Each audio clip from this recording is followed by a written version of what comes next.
解下列方程式中 a 的值。Solve for a in the equation。第一步，交叉相乘以消去分母。Step 1.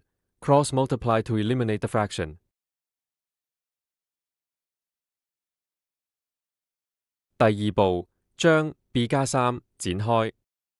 Step 2. Expand by distributing over b plus 3。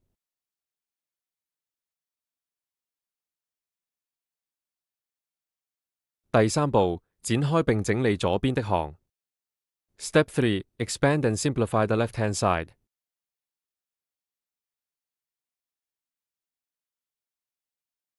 第四步，將所有項移到同一邊。Step 4. Move all terms to one side。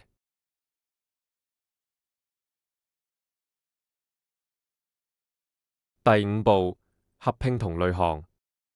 Step 5. Combine like terms。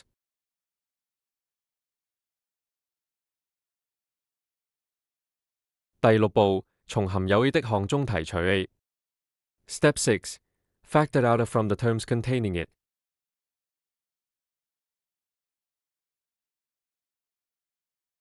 第七步，將剩餘的項移到右邊。Step 7. Move the remaining terms to the right side。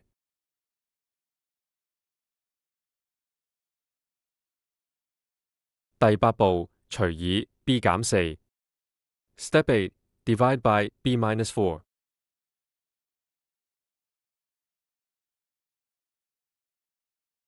第九步，將分子和分母同乘以負1以簡化表達式。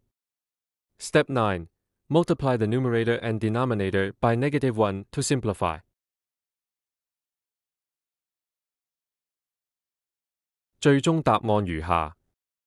Final answer, Option C。Thank you for watching. Comment below and subscribe for more content.